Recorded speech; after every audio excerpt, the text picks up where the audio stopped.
Hello guys, and welcome back once again to the Asian channel. And today we are going to talk about Russia unveiled a newer and more capable version of their originally made Iranian drone, the Shahed 136. Now the new drone will be equipped with EO optical sensor to make it even more effective, and the new Shahed 236 drone with EO optical sensor as well.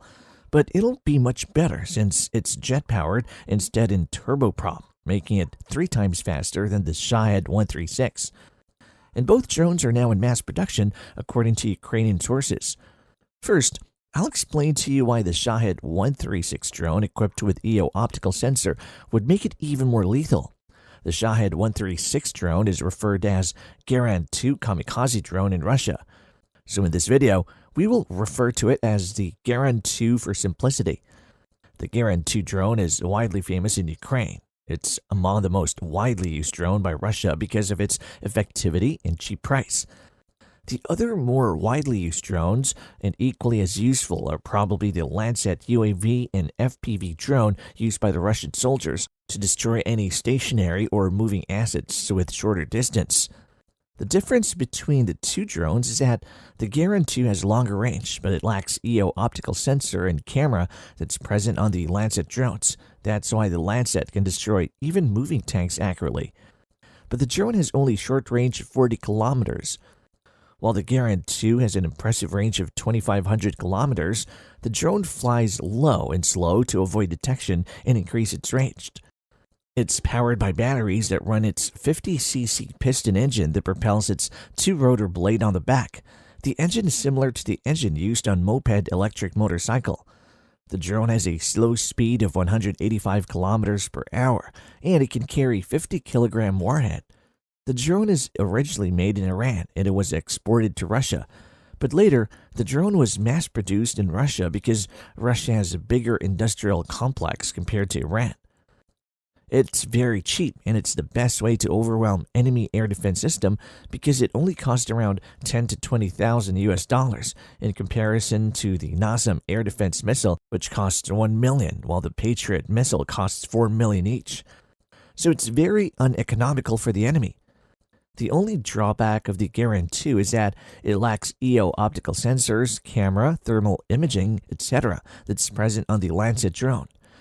So the Garand-2 only uses initial guidance from Russia's GLONASS navigation system to hit its target, while it's also equipped with the Kamena-M antenna for anti-jamming. All in all, it doesn't have the best accuracy, so it's mainly used to attack stationary large infrastructure like power grids, communication, large warehouses for ammunition storage, and repair hubs. It can't hit moving targets. The Garand-2 also serves as decoys to overwhelm enemy air defense system, while the more expensive and more accurate ballistic missile like the Iskander-M and the Caliber cruise missile take out the more valuable target since they're much harder to intercept. While the FVP drones and Lancet drone may have shorter range, but they're more agile and effective in the battlefield because they provide real-time situational awareness on the ground. They provide real-time reconnaissance information gathering, and they're also effective in destroying moving vehicles on the move like tanks or more valuable targets like air defense system, radars, and even Ukraine's most valuable HIMARS if they come within its range.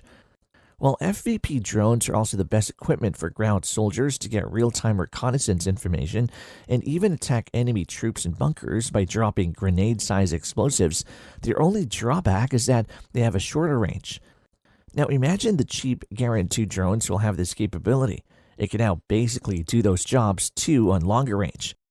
Now the Garand-2 drone will not only be used to attack fixed targets like power grids, but they can now also be used on smaller targets like artillery, air defense batteries, radars, long-range artillery like HIMARS, and many others once the operators detect them and then hit them even if they're moving. The Garand-2 drone could now also be used for real-time intelligence gathering at longer range using its EO optical sensors, camera, thermal imaging, and night vision. This would serve as cheap alternative for the Russian military for reconnaissance mission at longer range and provide real-time information that would provide crucial decision-making information without risking high-value equipment like fighter jets, and you would not be worried of its price even if it's shot down.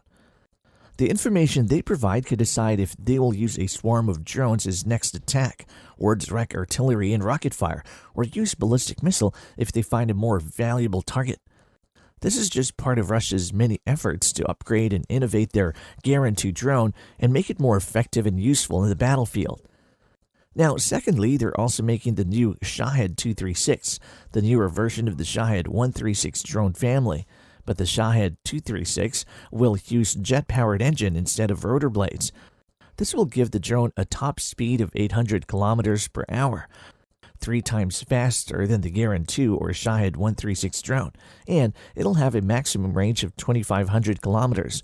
Its faster speed will make the drone even harder to intercept, while maintaining the capability of striking the enemy cheaply at long range. Something that wouldn't bother you even if it's shot down. Its lower price could allow Russia to have massive swarm of drone attacks more frequently.